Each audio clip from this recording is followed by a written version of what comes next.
बिस्मिल्लाहिर्रहमानिर्रहीम। अस्सलामुअलैकुम। आप देख रहे हैं मेरा official YouTube channel FT new alerts. उम्मीद करता हूं आप लोग ठीक होंगे। आज की वीडियो में मैं आपको बताऊंगा कि फिलीपीन का वीज़ा पाकिस्तानी पासपोर्ट पे आप कैसे हासिल कर सकते हैं। फिलीपीन के वीज़ा के हवाले से मैं आपको बताऊंगा कि फिलीपींस का वीज़ा हासिल करने के लिए आपको कौन कौन से डॉक्यूमेंट्स रिक्वायर्ड होते हैं और इसका प्रोसेसिंग टाइम कितना है और इसके डॉक्यूमेंट सबमिशन का प्रोसीजर क्या है। ये तमाम तर मालूमात मैं आपको आज की वीडियो में दूंगा और आपसे रिक्वेस्ट करता हूं कि वीडियो को मुकम्मल देखें ताकि आपको फिलीपीन वीज़ा की मुकम्मल इन्फॉर्मेशन मिल सके। और डिटेल में जाने से पहले आप लोगों से रिक्वेस्ट है कि काइंडली हमारे यूट्यूब के चैनल को सब्सक्राइब कर दीजिएगा ताकि हर आने वाली लेटेस्ट वीडियो आप तक पहुंच सके। फिलीपींस के हवाले से मैं आपको बताता चलूं कि फिलीपींस एक बहुत ही खूबसूरत कंट्री है। चारों तरफ इसके समुंदर है, बहुत ज्यादा इसके अंदर आइलैंड्स हैं और आइलैंड की हम बात कर रहे हैं तो फिलीपींस के अंदर कमोपेश 166 आइलैंड्स हैं जो कि एक बहुत ज्यादा तादाद है। और हर साल यहाँ पे लाखों की तादाद में लोग सफर करते हैं, ट्रैवल करते हैं, क्योंकि फिलीपींस एक बहुत ही खूबसूरत कंट्री है। यहाँ का जो वेदर है वो बहुत ही टिपिकल होता है और नेचर ब्यूटी वो बहुत ज्यादा है क्योंकि एक आइलैंड कंट्री है तो आपको बहुत ज्यादा खूबसूरती यहाँ पे देखने को मिलती है। और अगर ट्रैवलिंग की हम बात करें तो पाकिस्तान से लोग ट्रैवल करते हैं, लेकिन पाकिस्तान से ट्रैवल करने वालों की तादाद बहुत कम है। लेकिन पूरी दुनिया से जो फिलीपींस का ट्रैवल करते हैं वो बहुत ज्यादा तादाद में लोग हैं। और अगर हम बात करें इसके कैपिटल की तो फिलीपींस का जो कैपिटल है वो मनीला है। मैं आपको साथ साथ ये भी बताता चलूं कि इंग्लिश में इसको फिलीपींस कहते हैं और उर्दू में इसको फिलिपाइन लिखा जाता है या बोला जाता है।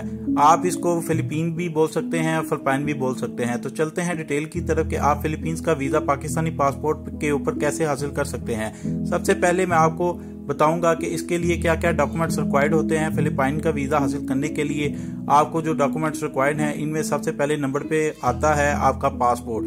पासपोर्ट की आपकी वैलिडिटी कम से कम 6 मंथ से ज्यादा होनी चाहिए। 6 मंथ से अगर आपकी वैलिडिटी कम है तो आप अपना पासपोर्ट रीन्यू करवा के वीजा अप्लाई कर सकते हैं।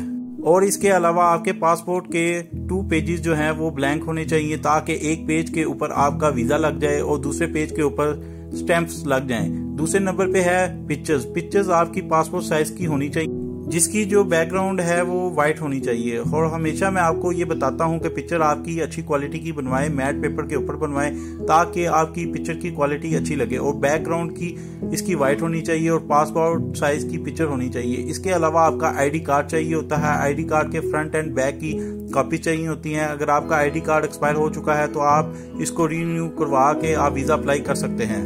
इसके अलावा आपका FRC चाहिए होता है। FRC जैसा कि मैं आपको इससे पहले वाली वीडियोस में बता चुका हूं कि FRC किसे कहते हैं, फैमिली रजिस्ट्रेशन सर्टिफिकेट को। इसका मैं प्रोसीजर भी बता चुका हूं कि आप वो कैसे हासिल कर सकते हैं। नादरा से आपको FRC मिल जाता है। 15 से 20 मिनट में आपका FRC बन जाता है और इसके चार्जेस 1000 रुपये होते हैं। FRC आप ऑनलाइन भी बना सकते हैं। ऑनलाइन में आपने अपनी पिक्चर लगानी होती है, अपनी डिटेल देनी होती है और अपने फैमिली मेंबर्स की पिक्चर्स लगानी होती हैं और इनकी डिटेल पुट करनी होती है। और ये करने के बाद आप सबमिट करने के बाद पेमेंट करते हैं 1000 रुपये अपने कार्ड के थ्रू और आपका FRC 24 घंटों में आपको मिल जाता है। इसके अलावा आपकी बैंक स्टेटमेंट चाहिए होती है जो 6 मंथ की होनी चाहिए। आपकी जो बैंक स्टेटमेंट है वो लास्ट 6 मंथ की हो। इसका जो क्लोजिंग बैलेंस है वो कम से कम 8 से 10 लाख होना चाहिए। और इसके साथ साथ आपका अकाउंट मेंटेनेंस लेटर जो कि इसी बैंक से मिलता है जो जिस बैंक में आपका बैंक अकाउंट होता है। अक्सर लोग पूछते हैं कि अकाउंट मेंटेनेंस किसको कहते हैं, तो इनको मैं बताता चलूं कि अकाउंट मेंटेनेंस लेटर जब आप किसी बैंक में अपना अकाउंट ओपन करवाते हैं तो उस सूरत में आपकी डिटेल जो है जो आपसे ली जाती हैं, आपका नाम, ID कार्ड नंबर, तो ये सारी चीजें अकाउंट मेंटेनेंस लेटर के अंदर होती हैं। जब आप बैंक में अपने मतलूबा बैंक में जाते हैं, इनसे बैंक स्टेटमेंट्स लेते हैं तो आप इनसे अकाउंट मेंटेनेंस लेटर भी ले सकते हैं जिसके चार्जेस नहीं होते। और ये दोनों डॉक्यूमेंट, अकाउंट मेंटेनेंस लेटर और बैंक स्टेटमेंट, ये दोनों आपने साइन एंड स्टैम्प करवा लेने हैं। इसके अलावा अगर कोई जॉब पर्सन है तो इसका एम्प्लॉयमेंट लेटर चाहिए होगा। एम्प्लॉयमेंट लेटर के ऊपर साइन स्टैम्प होनी चाहिए और इसके अलावा इसकी लास्ट 6 मंथ की सैलरी स्लिप होनी चाहिए। ये दोनों चीजें, एम्प्लॉयमेंट लेटर और सैलरी स्लिप, ये आपकी साइन और स्टैम्प होनी चाहिए। एम्प्लॉयमेंट लेटर का मैं आपको थोड़ा सा बताता चलूं कि कुछ लोग एम्प्लॉयमेंट लेटर के अंदर जस्ट अपना नाम लिखते हैं और डेजिग्नेशन लिख के वो निकलवा लेते हैं। लेकिन आपने क्या करना है, आपने अपना एम्प्लॉयमेंट लेटर, इस पे डिटेल जो आपने डालनी है वो मैं बता देता हूँ कि डिटेल आपकी मुकम्मल होनी चाहिए कि आपका नाम क्या है, आपकी सैलरी क्या है, ID कार्ड नंबर क्या है, कि किस डेट से आपने ज्वाइनिंग की है, आप परमानेंट एम्प्लॉय हैं या टेम्पोरेरी एम्प्लॉय हैं या कॉन्ट्रैक्ट बेस के ऊपर हैं। इसके अलावा आपके डेजिग्नेशन लिखा होना चाहिए और इसके अलावा आपकी सैलरी लिखी होनी चाहिए, इतनी सैलरी आप अर्न कर रहे हैं। तो ये तमाम तर डिटेल आपके एम्प्लॉयमेंट लेटर के अंदर होनी चाहिए, ताकि जब वीजा ऑफिसर के पास एम्प्लॉयमेंट लेटर जाए तो इनको इस चीज की सेटिस्फेक्शन हो जाए कि आप एक प्रॉपर एम्प्लॉय हैं किसी कंपनी के।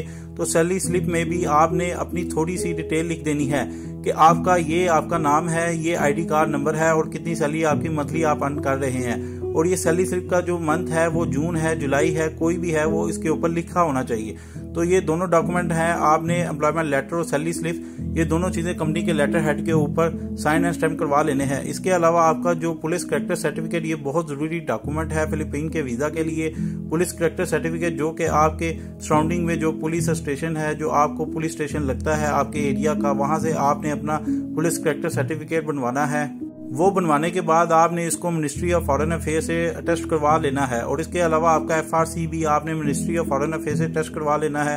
आप अपनी बैंक स्टेटमेंट भी मिनिस्ट्री ऑफ फॉरेन अफेयर से अटेस्ट करवा लें तो ये बहुत बेहतर होगा, क्योंकि अभी काफी सारी एम्बेसीज में आपके ये जो 3 डॉक्यूमेंट हैं, FRC, बैंक स्टेटमेंट और आपका जो पुलिस कैरेक्टर सर्टिफिकेट, ये मिनिस्ट्री ऑफ फॉरेन अफेयर से अटेस्टेड ही मांगते हैं। तो अगर आप फिलीपीन का वीजा अप्लाई कर रहे हैं, इसके लिए आपको पुलिस कैरेक्टर सर्टिफिकेट और आपका FRC और आपकी बैंक स्टेटमेंट, ये मिनिस्ट्री ऑफ फॉरेन अफेयर से आपने टेस्ट करवा लेनी है। अब आगे चलते हैं, बिजनेस पर्सन के लिए क्या क्या फर्दर डॉक्यूमेंट चाहिए होते हैं। जो लोग बिजनेस करते हैं इनके लिए इनकी कंपनी का NTN चाहिए होगा और इसके अलावा इनके 2 साल की टैक्स रिटर्न्स होंगी।